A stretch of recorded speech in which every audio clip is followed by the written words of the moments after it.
Hello, my name is Dirk Twain, and I'm speaking with Dr. Joel Wallach, the mineral doctor. Dr. Wallach is one of the foremost authorities on nutrition and its use in the prevention and reversal of diseases. Dr. Wallach and I will discuss the top 10 leading causes of death among African Americans. But before we begin, I would like Dr. Wallach to give us a brief biographical sketch and his philosophy on health and nutrition.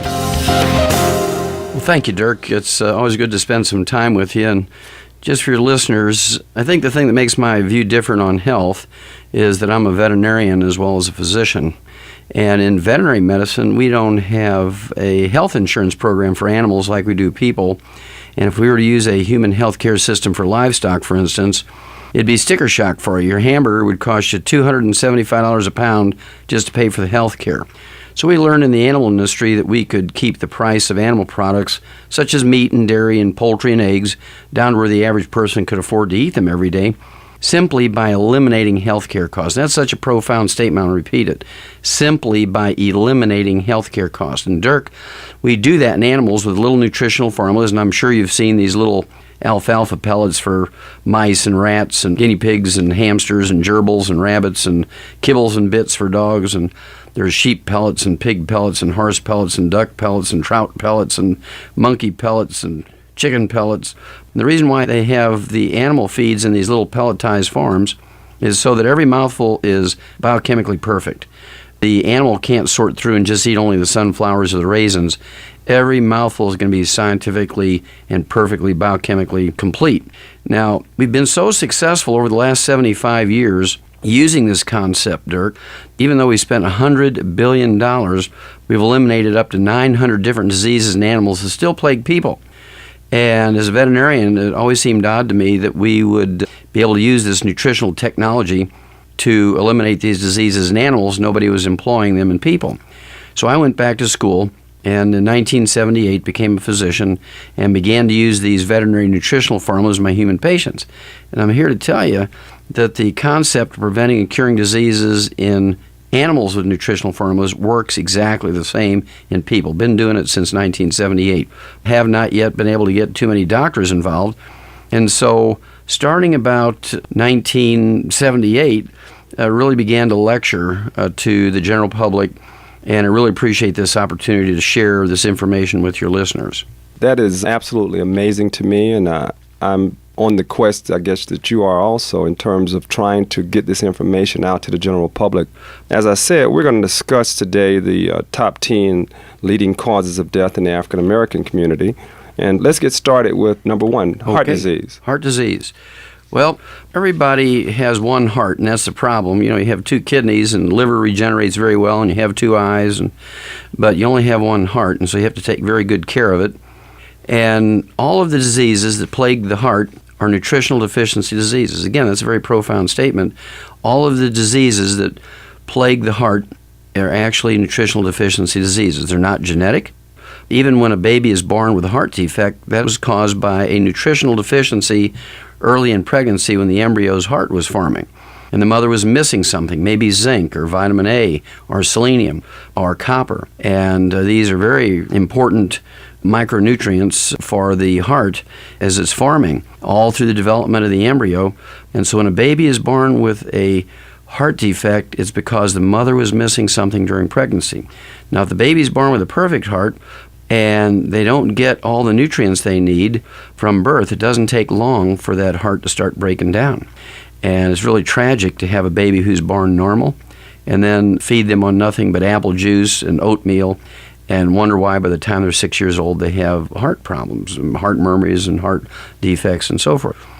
And once you get to be a teenager or a young adult and you're participating in athletics and you're sweating out nutrients and not replacing them by supplementation, it's very, very simple to wind up with a sudden death situation, as very frequently happens in athletes. Then when you get into the middle age, if you're not supplementing properly and you're eating typically, as the African Americans do in the southeastern 1/3 of the United States, we're eating a lot of fried foods with free radicals that damage the lining of the arteries.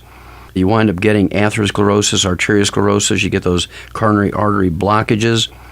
and it's very, very simple to wind up with a heart attack, even though you began with a normal heart. It has nothing to do with cholesterol. It has to do with free radical damage to the lining of the arteries of the heart and the brain and the larger arteries of the chest and belly cavity. And if you don't protect yourself with antioxidants and all the known essential nutrients that are required by the heart, you can wind up dead, even though you're doing everything else right. You might be exercising and think you're eating right, but if you're not supplementing properly, you can wind up with all kinds of heart problems. For instance, stroke. Cardiovascular problem is listed as part of that cardiovascular disease. Actually, cardiovascular disease may be 25 different diseases, but stroke is certainly listed as one of the top ones. It can disable you or kill you, and is very prevalent in the African American community. A blood clot or thrombosis type of stroke is actually caused by an omega-3 essential fatty acid deficiency. If you don't have enough omega-3s in your diet, and it should be about 3% of your total calories, if you have a ratio problem between the omega-3s and 6s, and you should have 3 times as many omega-3s as you have omega-6s in your diet, you need to expect a thrombosis or a blood clot type of stroke. You can also get a coronary thrombosis or a blood clot in a coronary artery, which can cause a disabling or life-threatening heart attack. You can wind up with deep vein thrombosis in the legs, pulmonary embolism, which are blood clots in the pulmonary veins, all of which are life-threatening. And simply by supplementing with the proper amount of the omega-3 essential fatty acids, you can avoid all that. Then there's ruptured aneurysms, where you have a bleeding type of stroke, or maybe a ruptured coronary artery aneurysm, or a aneurysm of the aorta, pulmonary artery, or iliac arteries. You can bleed to death in seconds, like you've been stabbed or shot through those arteries, and this all occurs as a result of a copper deficiency. You can wind up, for instance, with a potassium deficiency and have arrhythmias and palpitations where you feel like your heart's jumping out of your chest. You can even drink too much water, Dirk, and wind up diluting the sodium and potassium in your body and wind up with what's called hyponatremia and hypokalemia. And this can kill you because your heart will stop if you drink too much water. And so it takes a little bit of education on each person's part to protect their heart and avoid all these unnecessary deaths.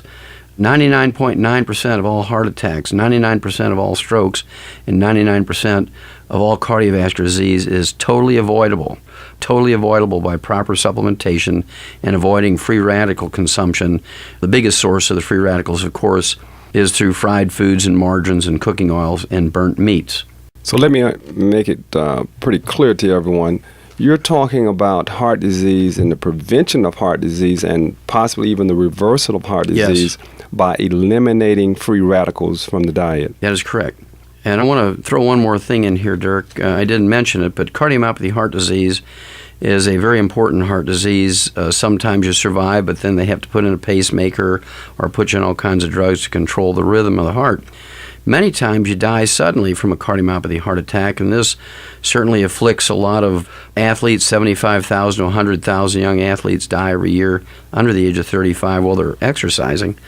And one of the most common causes of sudden death in young athletes is cardiomyopathy heart attack.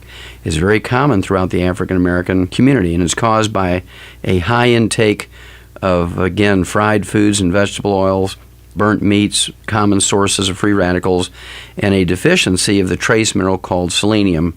And these are things that you have to pay attention to. You cannot guarantee you're going to get them out of your food. And as a result, if you don't consciously supplement with them, every morning when you wake up, you're putting yourself at risk. You're kind of throwing the dice every morning. Am I going to die from a cardiomyopathy heart attack? Am I going to die of a stroke? Am I going to die of a ruptured aneurysm? If you're not consciously supplementing, you're at risk for those things every morning when you wake up. So the traditional Southern diet of the fried chicken and the sausage biscuit in the morning and those kinds of things are very bad for us in general.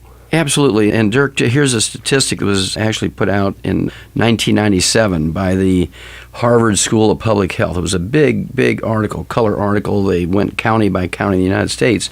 The people in the southeastern United States, running from, say, Washington, D.C. down to eastern Texas, everything southeast of that line, have a lifespan that's 20 years shorter than the people in the upper Midwest in the United States.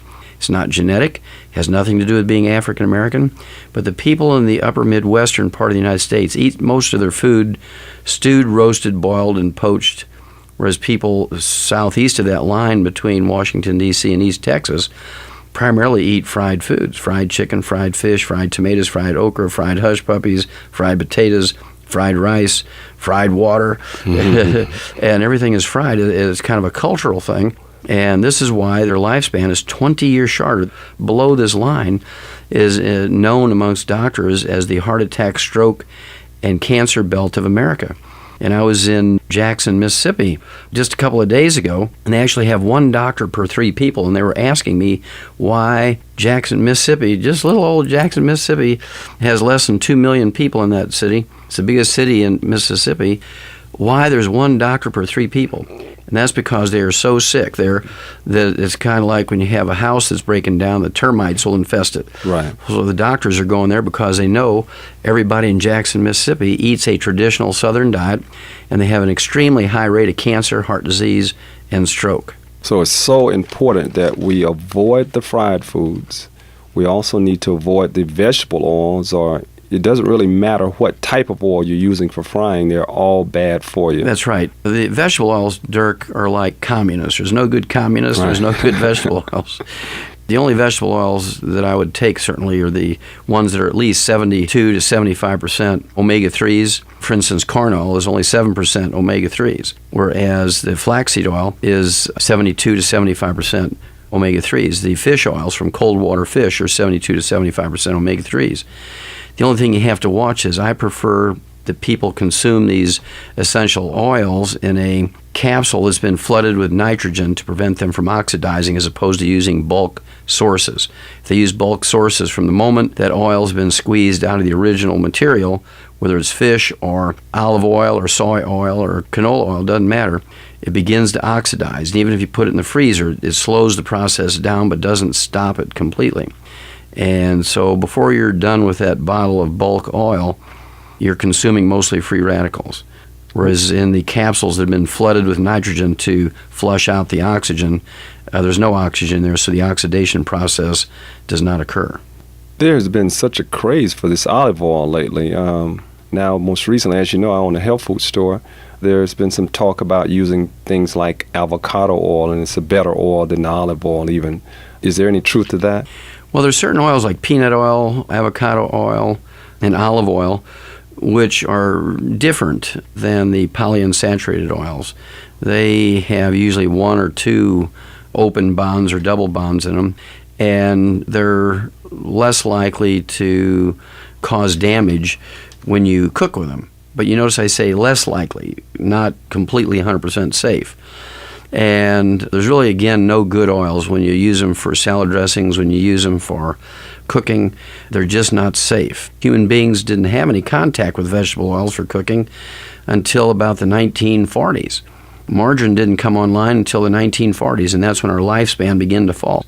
It's a shame, since people were told or instructed or ordered to give up cooking shortening or fats from chicken fat and lard and butter. And the doctors insisted that people who go to margarines and cooking oils. We've had epidemics of heart disease. We have epidemics of stroke. We have epidemics of every disease you can think of, because these sources of fat from vegetables are in fact more likely to produce free radicals. The safest fat for cooking is actually butter, because the carbon chains are only 4 carbons long, or 6 or 8 carbons long, and there's no unsaturated bonds in there. And so that's why butter can sit around for a long time and not go rancid or spoil. And if you cook in butter with low temperatures, it cannot hurt you. Okay. Well, let's go to the next one, Doc. Let's talk about cancer. Okay. Well, cancer is one of my favorite subjects, Dirk, because we've known for hundreds of years how to prevent, and in many cases reverse, cancer.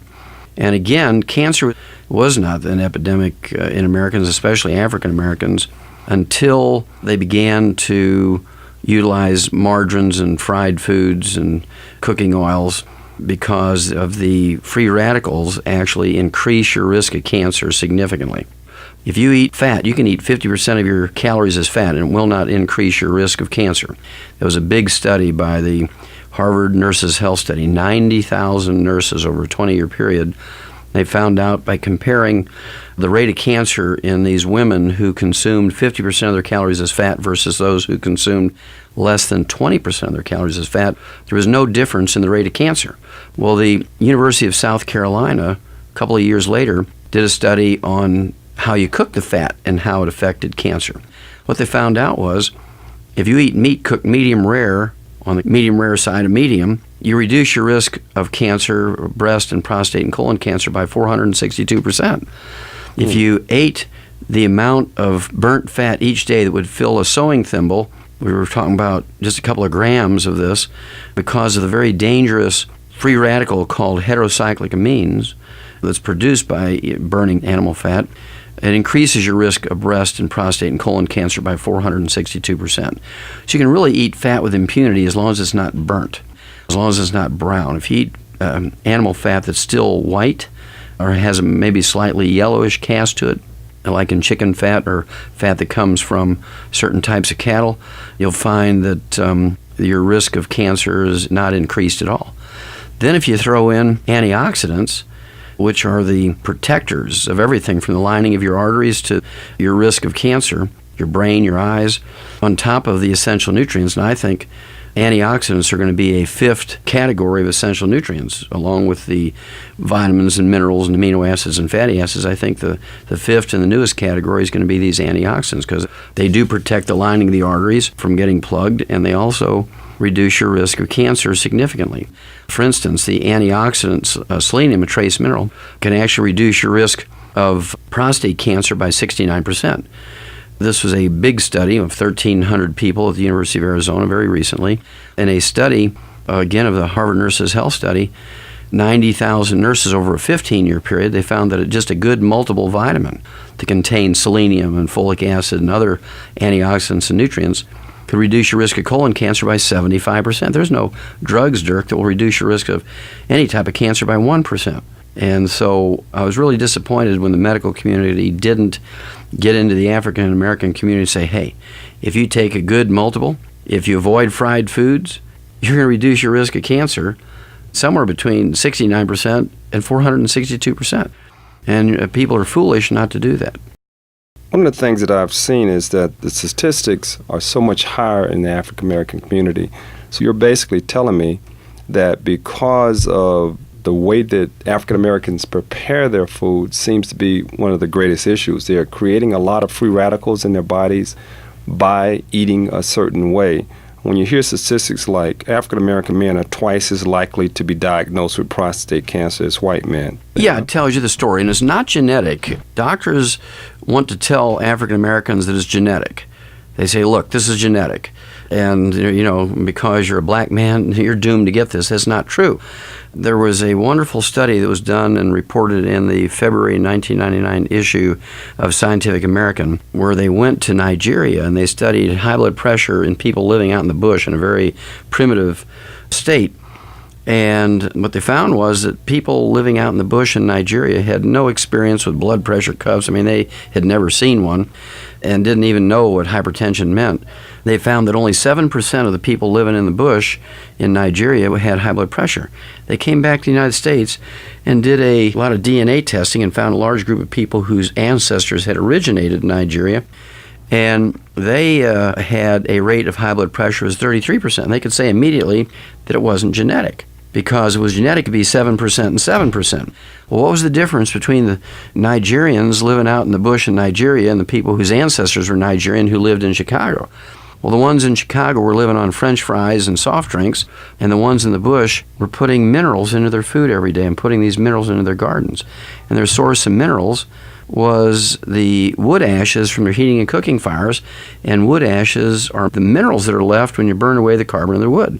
And what we found out was that the people all over the world, whether it was Africa or Asia or Europe or North America or South America, since before recorded history, these people were using wood ashes as a source of minerals. It's very interesting. I've seen the study that you're talking about, and I noticed that all of the countries throughout the world in that study on the high blood pressure and their descendants, that the U.S. had the highest percentage of people with high blood pressure among all of the countries, even the third world countries. Why do you think that is? Well, again, Dirk, I think people in the third world countries are still supplementing with minerals. They're still putting the wood ashes, which are the minerals that are left when you burn away the carbon in the wood, into their food. It's called culinary ashes. They cut their salt with it because salt is valuable. They'll cut their salt with wood ashes, 10 parts wood ashes to 1 part salt, or 100 parts wood ashes to 1 part salt. And they mix that all up, and they put that on their food instead of just straight salt. And they're getting a lot of major minerals and trace minerals from those wood ashes as the tree kind of pulled it up out of the soil. And the same thing is true with cancer. Why do the African American men, going back to the original question, have a 100% higher rate of prostate cancer than white men? And that is because they eat fried foods, and they don't have a supplement culture. And it's kind of an education process to bring the concept of supplementation into the culture. Now, back when the black man was a slave in the United States, they were putting these wood ashes from their heating and cooking fires into their garden. They were mixing it with their food. They were cutting their salt with it. Once we got electricity and natural gas and propane for cooking and heating, there's no more wood ashes left over. And so they don't have that supplement source of these trace minerals and major minerals. As a result, they gave up that protection without putting any other supplement back into their life. And so we have to re-educate everyone in America, especially African Americans, to supplement properly, get all the known essential nutrients, the 60 minerals, 16 vitamins, 12 essential amino acids, 3 essential fatty acids, err on the side of excess with these antioxidants, and we can eliminate a lot of diseases in the African American community in 90 days, including high blood pressure. That's one that's easily eliminated. It's a straight mineral deficiency disease. It's not a genetic thing, although doctors will tell you that.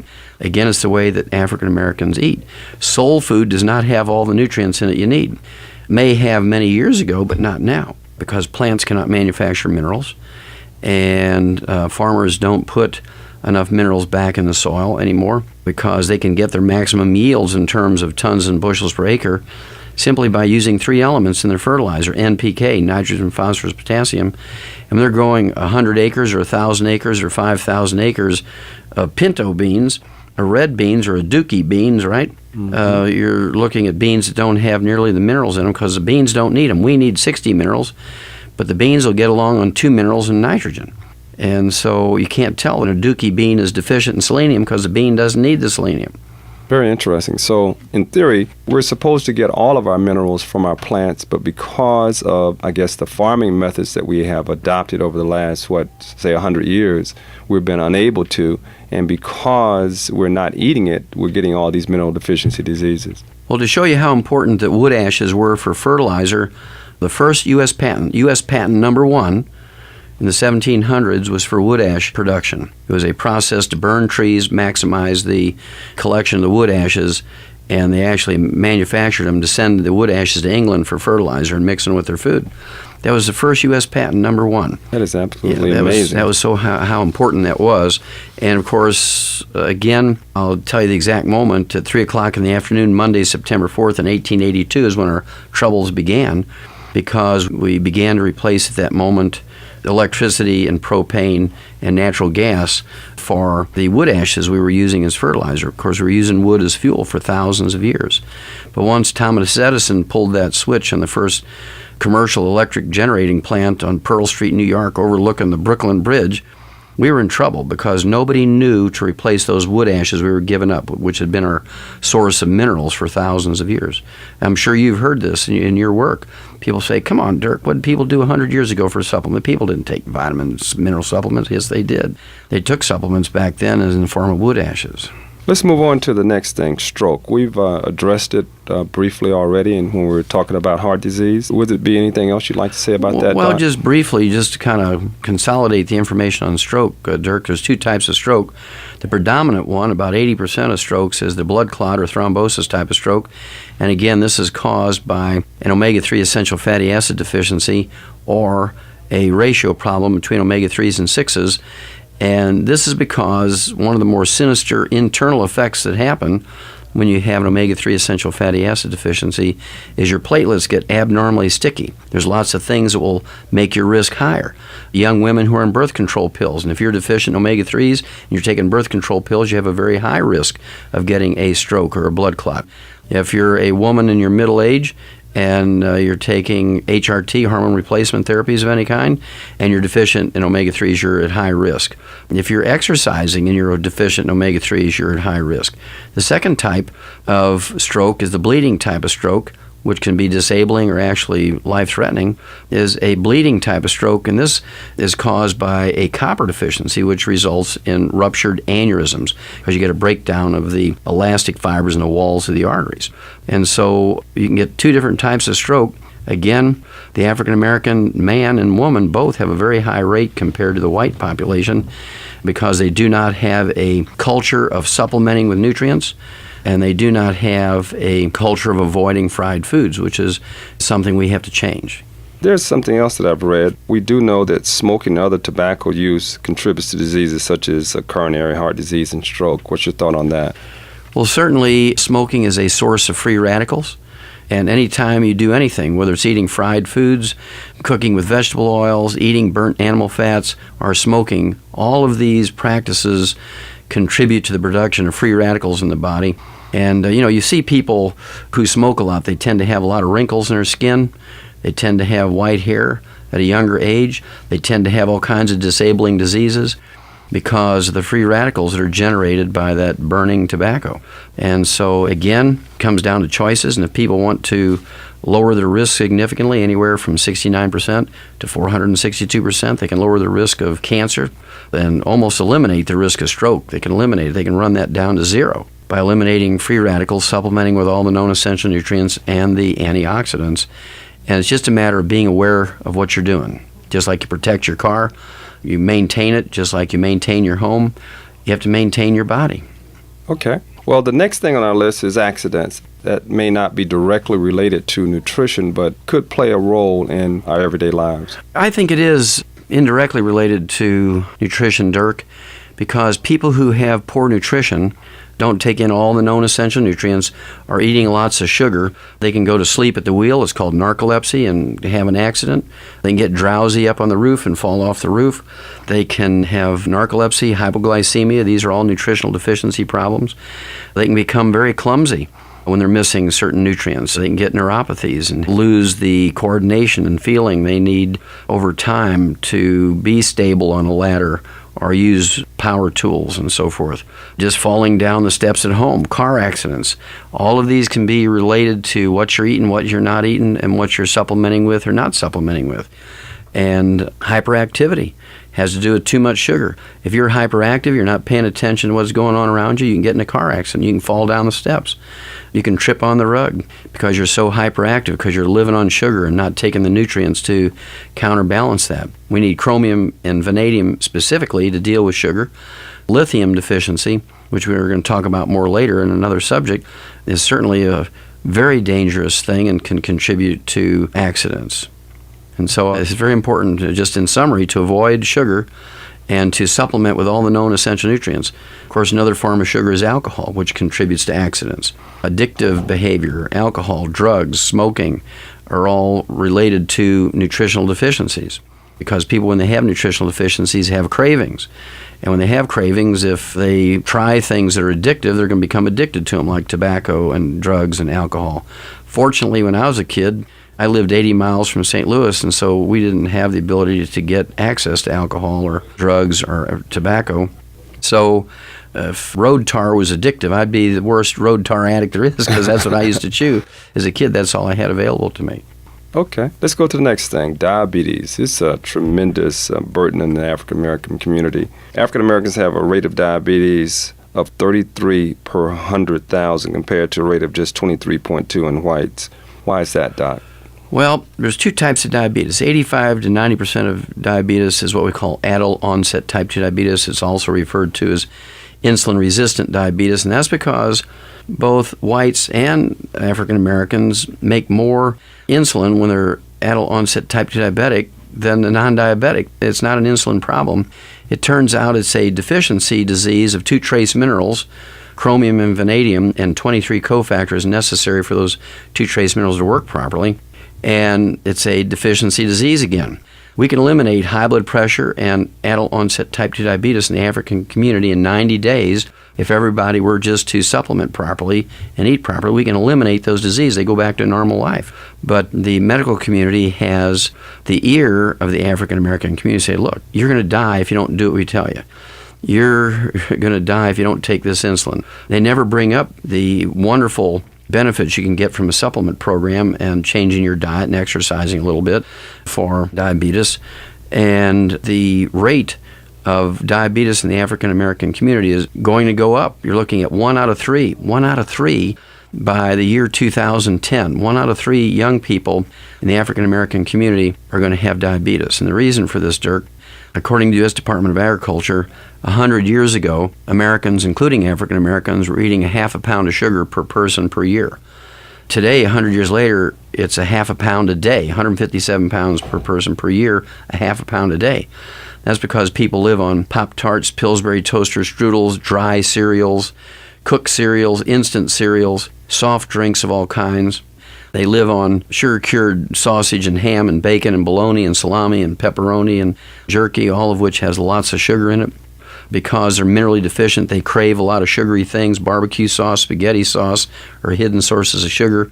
Juices are a big thing now. A lot of people think they're doing a good job by avoiding soft drinks, and they live on apple juice and grape juice and Sunny Delight, which is only 2% juice and 98% sugar water. And they're pulling in lots of calories. And of course, obesity goes along with this diabetes thing. They're all signals that you're minerally deficient and your diet is incorrect. And so if you err on the side of excess when it comes to consuming protein, if you consume protein every 2 or 3 hours, small amounts, not enough to make you gain weight, but just even an ounce or two of protein every couple of hours, and you supplement properly and include the chromium and vanadium and the 23 cofactors necessary for them to work properly, we can eliminate adult onset type 2 diabetes, which makes up 90% of the diabetic population in African Americans. We can eliminate that in 90 days. So when it comes to sugar, diabetics needs to avoid it completely. Yes, in the beginning, while they're getting rehabilitated from their mineral standpoint, where they're getting their mineral stores built up in their body, it's best to avoid sugar, keep that blood sugar down. The normal morning blood sugar, fasting blood sugar should be 65 to 85. Doctors say, well, if you just stay below 140, that's good. Well, you're still going to wind up with amputations and going blind and shortening your life by 50%. If you keep your blood sugar below 140, you need to keep it below 100. And you have to be a little aggressive on avoiding the sugar, I'd say, for the first 6 months. Even if you get your blood sugar down to 85, man, you're in good shape. You're taking your supplements and you're feeling good and your neuropathies have gone away, which we knew that in 1977, that we could eliminate peripheral neuropathies in diabetics with just a supplement program. This was published in medical journals back in 1977. And the reason why doctors don't use this simple process of supplement and diet restriction of sugar, Dirk, is because doctors don't educate them. Doctors don't suggest it to them. And here's why. According to the GAO, which is the General Accounting Office, which is the budget watchdog for the U.S. Congress, they say that the average diabetic over the 25 to 40 years they live after diagnosis, they are worth to their medical doctor $750,000 if the medical doctor treats the African American the standard way that medical doctors treat diabetes. They're worth to the doctor $750,000. If the doctor tells them to take this supplement program and to avoid sugar, the doctor makes $20 for a copayment. That's the end of diabetes. That's the end of the money. That's the end of this income stream, right? Right. And there's no laws requiring doctors to cure people, Dirk. Even though there are cures available, there's no laws requiring doctors to cure people. And so when a doctor gets their choice, they're going to go to the $750,000 instead of the $20. And we'd like to believe in our heart of hearts that doctors are altruistic and they lay awake at night trying to figure out how to eliminate pain and suffering, disease and death and pestilence in Americans. But unfortunately, that's not true. It's just not true. It's very, very disheartening to realize that the majority of doctors, you can't say 100%, but the majority of doctors, I'd say more than 95%, are in the business of figuring out how to maximize their income and how to empty out your Medicare, Medicaid funds, your private insurance, and they believe the equity in your home is theirs. And they're going to work everything they can to get it. Well, you're younger and have these diseases, or when you go into a nursing home, they know somewhere along the line they're going to get all your assets. And I know we don't like to believe that, and people are going to be upset with me, but that's the reality. So basically, diabetics need to eat a diet high in protein and green vegetables, avoiding sugars and including fruit and juices. including fruit and juice. Yeah, now later on, when they have everything under control, this might be a month, this might be 3 months, they can kind of test and see if they have enough mineral reserves built up in their body which would protect them from sugar consumption. So say after 90 days, they got their blood sugar under control, they're not on medication anymore, everything's wonderful, they're eating right, they're supplementing right, have an apple. And then a half hour later and 2 hours later, check your blood sugar. And if it doesn't go up above 120 after eating that apple, you're in good shape. If it goes up to 180, you're in trouble still. Yes. And the same way, man, if you can eat, say, an apple 2-3 days a week, try a banana on another day. Try an orange. And then you might try, okay, I'm going to try some spaghetti. But you can't eat that stuff every meal. You should be restricted to 1 piece of fruit a day after you've gotten yourself under control and your diabetes is no longer a clinical problem. You're not on medication anymore. Here's where you can say, I can have 1 piece of fruit a day now. Man, this is really great. And if you exercise, I can have 2 pieces of fruit a day. And so after that 90 days, you should be able to figure out a system you're going to keep your fasting blood sugar below 100. So people that have been told by their doctors to eliminate certain foods and exercise, and they've been able to get their blood sugars down, that is just a temporary fix. Even if they've been able to get off the medication, is that temporary? Well, it's a temporary fix because they haven't reinstituted the mineral levels in their body. And so what they're doing is they're controlling their blood sugar with diet and exercise, but they have not solved the basic problem. And you're still going to be marching on towards amputations and blindness and peripheral neuropathies, maybe at a slower rate. Instead of getting it 10 years into diabetes, you might get it at 15 years into diabetes. And so you cannot depend solely on being good at controlling your sugar intake and exercising. That's not enough because you have not solved the systemic deficiency problem. We also know that deficiencies of chromium and vanadium will increase your risk of a heart attack, just absolute sudden death. And so there's more to it than just the blood sugar part. The blood sugar is just an indicator that you have this more sinister problem going on that we have to deal with. And so it's very superficial thinking that you have your diabetes under control by keeping your blood sugar down. Let's move to the next topic, Doc, homicide. Homicide and violence occurs certainly in the hood, the black community, at a much higher rate than it does in white communities. And again, it comes down to deficiency diseases. There was a very interesting study that was done in Texas during the 1980s where they had certain towns that looked alike superficially, same demographics, same percentages of Hispanics and African Americans and whites in both the towns, same type of businesses, same type of fast food restaurants, economic levels the same, education was the same.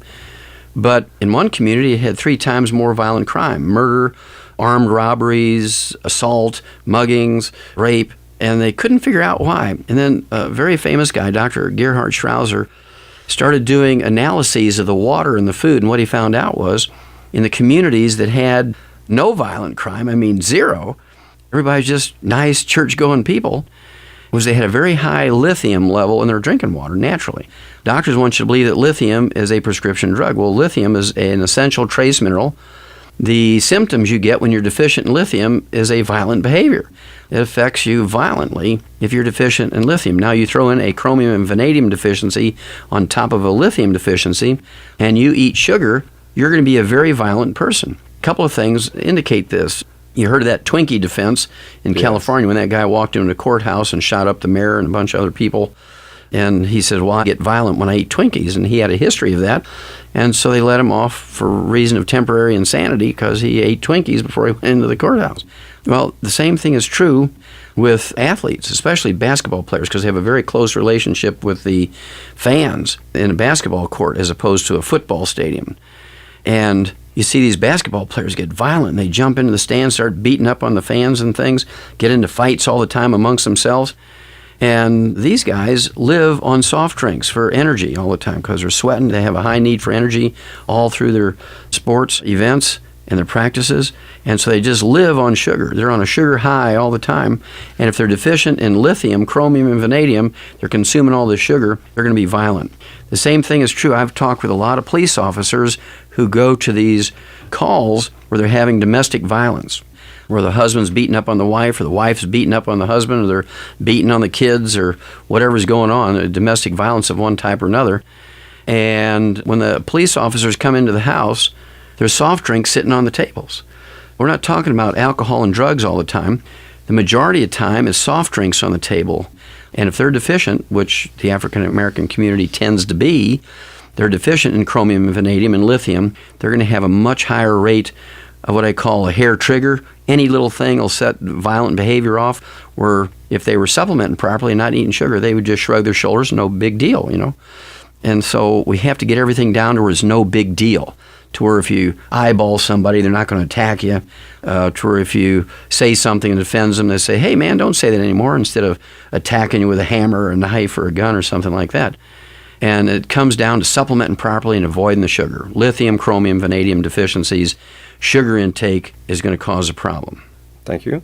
Let's move on to pneumonia influenza.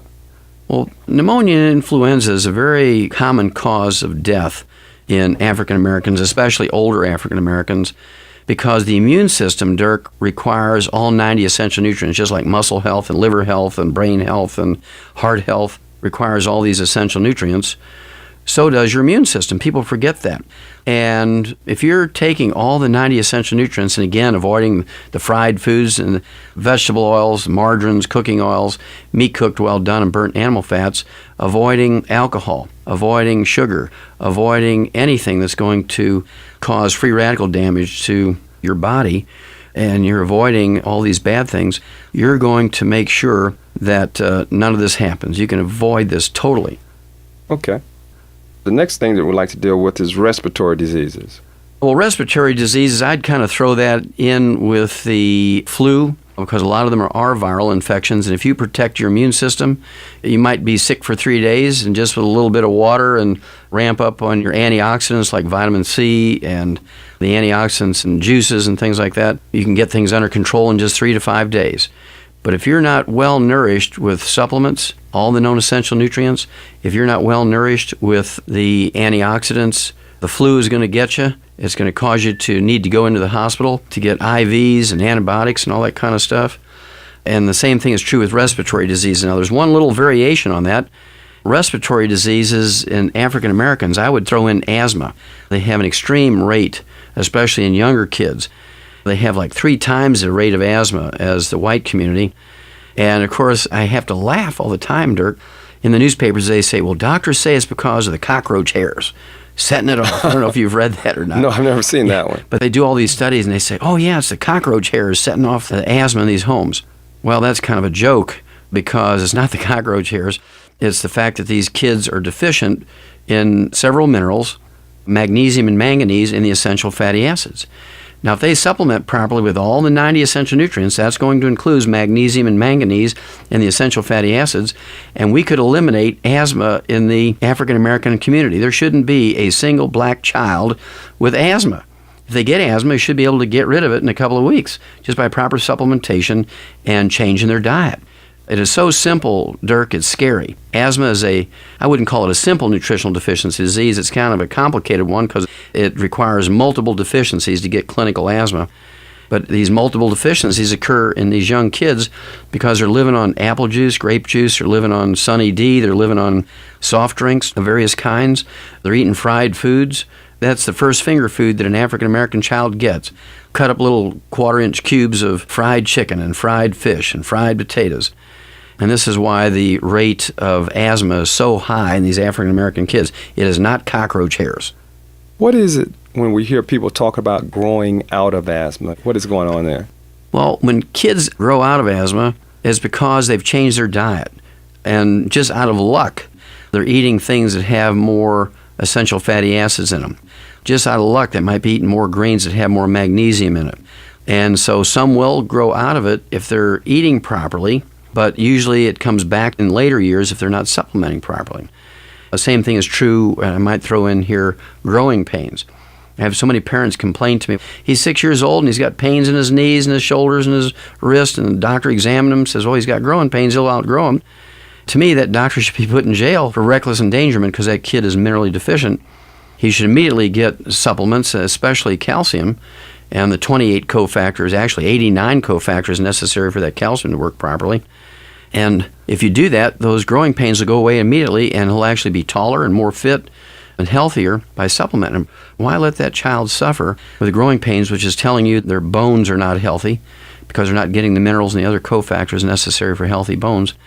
They're telling this child, hey, you're hurting because you need to give me something. I'm the bone talking now. You need to give me something here. Otherwise, I'm going to create pain to let you know I'm not healthy.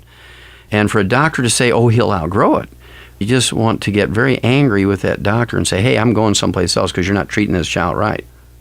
Let's go to the next one. This is a biggie, and a lot of this is in the news. HIV/AIDS. Well, HIV is a very interesting organism. It's a relatively new organism to the world population. I'm sure it kind of rose up and fell during the years in Africa where it started. They believe that it was a disease of primates or wild monkeys of some kind or another, and peoples there in Africa actually would kill the monkeys and eat them, and they finally got one. They didn't cook the food real well, and through that way got contaminated with the virus. And HIV is a controllable virus with a nutritional program. If you look at two great African-American athletes, one, of course, was the great tennis player, Ashe, right? He died, tragic death, terrible death. He was a miserable man the last couple of months of his life because his HIV had mutated into a very aggressive form of AIDS. You look by contrast to somebody like Magic Johnson, a great basketball player. He's probably 50 pounds overweight. He's a very aggressive businessman. He's enjoying his life. And he's lived longer than Arthur Ashe did with HIV. There's a little secret. There's this dirty little secret that doctors don't tell people. If you have HIV infection, they say to you, look, your salvation is through these drugs like AZT and DDI or whatever it is, all these various medications. And that's what they want the patient to do who has HIV. Where, in fact, if they were to supplement with selenium alone, just supplement with selenium alone, that's where all the research is, just not a complete supplement program, but just selenium alone, it prevents that HIV from converting into the AIDS, and you can actually live with HIV forever. You can live to be 100 with HIV if you supplement with selenium. Now, what if you supplement with all the 90 essential nutrients? And I believe this is what Magic Johnson is doing. He looks too good for somebody who's taken the medications. If you look at people who take the medications that they typically give, again, AZT and DDI for AIDS, they're not well people. They look sick, and they don't feel good. May extend their life a year or so, but they're not well that last couple of years of their life. When you supplement with all these known essential nutrients, especially selenium, and you have to err on the side of excess here. A man as big as Magic Johnson, I'm sure he's taken at least a milligram, maybe 2 milligrams, that's 2,000 micrograms of selenium to keep that HIV virus from mutating into aggressive AIDS. The research, interestingly enough, was done by a great researcher out of the School of Pharmacy at the University of Georgia in Athens, Georgia. Dr. Taylor is his name. And he's done this work for years and years and years, I think more than 20 years. There's just no doubt about it that you can prevent these terrible viruses like HIV and Ebola virus and many other viruses from mutating into their aggressive form. And so people don't have to die of AIDS. One other piece of information here, Dirk. There was a big study, which was a bad study from the standpoint of, I think it was an immoral study, because they already knew the answer. But once they did the study, you got to use the information. And this was a study in a little country, Malawi, in East Africa, near Lake Malawi. It used to be called in the old days, prior to the 1960s, during the colonial days, it was called Nyasaland. Now it's called Malawi. And they took a group of, it was 100 women who had HIV, and they were pregnant. They were all pregnant. And they gave half of them just 5,000 international units of vitamin A, which is the minimum daily requirement. And the other half they gave sugar pills to. Now, the ones that had sugar pills, they had like 30% of the babies born with HIV, natural birth. The ones that got the 5,000 international units of vitamin A, they had like 2% were born with HIV. So they cut it from 33% down to 2% just by giving those pregnant women 5,000 units of vitamin A. One nutrient. One nutrient. And so it's absolutely criminal for doctors not to educate everyone who has HIV and the general community out there about the benefit of these nutrients when you have any disease, especially diseases like HIV. Thank you. Let's go on to the last topic, conditions originating in the perinatal period shortly before and after birth. Well, again, Dirk, what the mother is consuming during her pregnancy, all through the pregnancy, especially in the first 3 months, the first trimester, will either prevent or eliminate or cause birth defects. According to the University of California, San Francisco, 1 out of 33 American babies is born with a physical birth defect. Now, that doesn't include autism and all the mental things that a baby can be born with. This includes only physical birth defects like cleft palate, cleft lip, clubbed hands and feet, heart defects of all kinds, liver defects and so on, brain defects, things like spinal bifida, all these neurological birth defects, Down syndrome. 1 out of 33 American babies is born with that. If you look at the animal industry, if you look at the laboratory animals and pet animals and farm animals that are fed nothing but a commercially prepared diet, what you're going to find is 1 out of 500,000 get a birth defect. So you see, the supplement program can prevent birth defects very significantly. And this, again, we have to educate everybody, including the African American community. Look, if you're going to be sexually active, if you're in the childbearing years, you had better supplement properly. Otherwise, you have a very high risk of having these babies born with some kind of physical defect. Now, in the last couple of months of pregnancy, if the mother is deficient in essential fatty acids, this baby is going to be born retarded. This baby will be born with a very low IQ. And sometimes after the baby's born, that can be fixed by supplementing them properly. Sometimes it can't. Again, Dirk, in that last couple of months of pregnancy, we have got to make sure these pregnant ladies are getting the essential fatty acids, the omega-3s, in the right place. They got to stay away from the fried foods and the margarines and the cooking oils, burnt animal fats, sugar, anything that's going to create free radicals to damage that child's brain. They got to supplement properly, especially the essential fatty acids, to keep that intelligence up, to keep the IQ up. And when the baby is born normal, this is really tragic, when the baby is born normal, and then they are given a formula that only has 11 to 13 minerals in it, and we need 60. That baby's only getting 11 to 13 minerals. You know something bad is going to happen, right? Because they don't supplement with lithium, they don't supplement with chromium and vanadium. Many of the baby formulas don't supplement with selenium, chromium, vanadium, or lithium. And so we have to add this to the child's diet the day it's born. Can't wait till it's 6 years old, because all these bad things are happening with apple juice and grape juice and soft drinks when that child is young. And so we have to supplement them from the moment they're born if we're going to protect them. And by protecting that child, you're going to protect the community, okay, from violence, unnecessary violence. You're going to protect the community financially, because they're not going to have to financially support taking care of that child. And so it's economically important. For the safety of the community, it's important. Just for moral reasons, it's important. Since we have the knowledge, we have to protect these newborn children by supplementing with all the known essential nutrients. Just because it says on that can of formula that this formula has been approved by the American College of Pediatricians doesn't mean anything, because the pediatricians don't know anything about nutrition. And we have a real problem with these formulas. And so I like to see babies given a full supplement program, and that's the beauty of liquid supplements. You can mix it in with their formula from the day they're born. Even worse than being sick and having various diseases, the rate of African American babies dying is twice as high as in European white Americans. So we're taking it to an even higher level in terms of the effect on the African American. Exactly. And again, these babies are born weaker because the mother has had a bad diet all through pregnancy. The mother hasn't been supplementing all through pregnancy. And so that child is born weak. Be undersized is a very common cause of early death in newborn babies, death in that first year.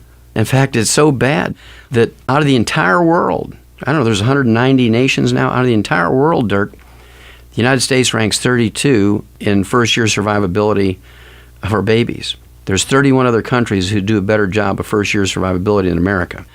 And the low statistic is because of the very low rate of first-year survivability in the African American community.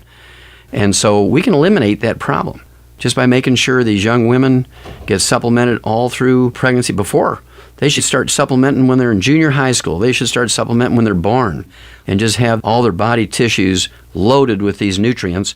And so when pregnancy does occur, that child is being formed in an environment of total nutrition. That child is being formed in an environment that's complete biochemically. When that baby's born, the mother should be educated that this baby needs all these 90 essential nutrients. If this baby's going to have the best possible life from an educational and a financial and a health basis. And we can do this. And again, I get so excited about this, Dirk, and I really appreciate you having this program so we can get the message out. We can eliminate high blood pressure, diabetes, arthritis, and osteoporosis, and birth defects in the African American community, I mean almost instantly. Certainly, high blood pressure, diabetes, and osteoporosis and arthritis, we can eliminate in 90 days. Birth defects, we have to go through a whole round of pregnancies. If somebody's pregnant now, we may not be able to fix it, but certainly the next pregnancy, we can eliminate birth defects. It's a matter of education and having high-quality supplement programs available for everybody. Not to mention, it's going to add some other extra benefits in terms of elimination of PMS, possibly perimenopausal and those sort of symptoms as they get older. So many other benefits will come about for ladies when they use these supplements also, correct? Oh, absolutely, and that goes towards the emotional problems we've talked about, goes towards the violence we've talked about. You know, a young woman who has PMS because she's deficient in all these nutrients, and you have the guy whose tendencies are towards violence over every little thing because he's deficient in these minerals and taking too much sugar, there's going to be a clash. There's going to be a problem, a serious problem. And this is totally avoidable by proper supplementation and totally avoidable by changing the diet to get rid of the sugar and the fried foods. Okay, Doc, let's do a little summary here. Basically, we need all of the essential nutrients to avoid all diseases. That's correct. And we're talking about 90 essential nutrients. I think this is very conservative, Dirk, because if you throw in the antioxidants, it'll be over 100 essential nutrients. But we need a minimum of 90 essential nutrients, maybe more than 100. This includes 60 essential minerals, maybe 70.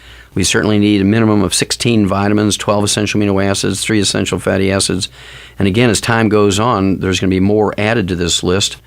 And without this, we have run up a bill now where it's $1.8 trillion a year. The medical system and its costs are bankrupting the government. It's pushing other programs off the government planning because we can't afford to pay for medical care and give money for orphans and give money for housing and give money for unwed mothers and give money to pay for lawyers for people who can't afford lawyers and things. And so it's really, really tragic that something we can eliminate, like health problems, the cost of these health problems is causing the American government and the American people to go bankrupt. The cost of these healthcare problems, Dirk, are causing American companies to go outside the United States for manufacturing and IT jobs. I mean, we're losing millions of jobs a year to Mexico and India simply because they don't have the burden of healthcare benefits. Okay. Lastly, let's talk about what things to avoid. We should take the essential nutrients, but we should also avoid some things. What are those? We need to avoid sugar, alcohol, which is a type of liquid sugar, so I'll throw alcohol in here with sugar. If you want to have a glass of wine with dinner, that's fine. If you're well supplemented, a glass of wine with dinner is not going to hurt you. If you want to have a beer on a hot day while you're fishing or watching a football game, that's fine. As long as you're well supplemented, not going to hurt you. You're not going to drink a case of beer a day. You're not going to drink a whole bottle of wine if you're supplementing properly. So no sugar, a modest amount of alcohol, or none, better yet. And you need to avoid fried foods, margarines, cooking oils, meat cooked well done, burnt animal fats. I didn't stress it, but we need to avoid carbonated drinks, even the diet ones, because they neutralize stomach acid and certainly will result in a malabsorption of minerals, a maldigestion, especially of protein, a malabsorption of things like vitamin B12. You have to have stomach acid, and carbonated drinks dilute them. And by eliminating things out of our diet that create free radicals, which increases your risk of cancer and stroke and heart attack and macular degeneration and cataracts and blindness and diabetes, arthritis, osteoporosis, kidney disease, liver disease, gallbladder disease, by eliminating these things that create either directly or indirectly free radicals, we're going to add 20 healthful years to our life. It's very simple. It's not hard, but you have to consciously work at it. All right. Thank you, Doc. I really appreciated this, and I hope that we can get this information out not only to the African American community, but to the entire United States and the world. Thank you.